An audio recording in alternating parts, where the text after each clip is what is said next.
Lovely, lovely. John there came in and said, God bless the Queen, long live the King. And I thought I'd tell you a little story, right? And I'll bring up a wee screenshot and tell you a wee story. A couple of years back, for those of you who don't know, I'm a musician and a bit of an entertainer. And a few years ago, I was playing at Dumfries House, which is not far away, and Prince Charles was there, and Camilla, his wife, was there too. And I was doing a performance for Prince Charles and Camilla, and for some vulnerable people and some elderly people who were there. And after the gig, Prince Charles came to say hello and have a wee word with me and my wife.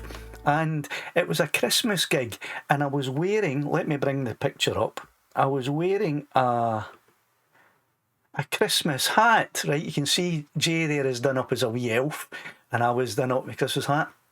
Now, if you can see the bobbly spring, the wee bobble at the end of the spring on the hat. Now, as I was talking to Prince Charles, I was nodding my head like this, and I just nodded a wee bit too far. And the bobble came over, right, all the way on the top of my head, and bopped him right on the nose, to which he sprung back a little bit and went, oh, my nose. And his bodyguards were like this.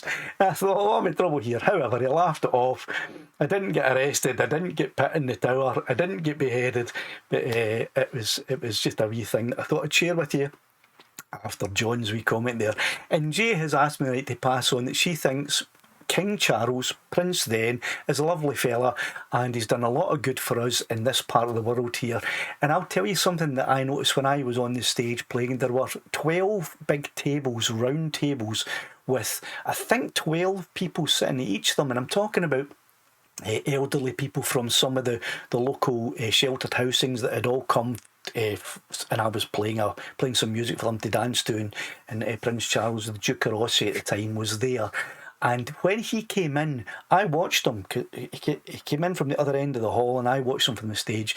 And he visited, not only did he visit every single table, the 12 tables in there, but he spoke to every single person at every single table. He was in for a good hour, just going around speaking to people. So I do have a lot of time for him, and he's now King Charles III. So there you go anyway. So that was John that brought that up when he said, God bless the Queen, long live the King. I thought I'd tell you that little story.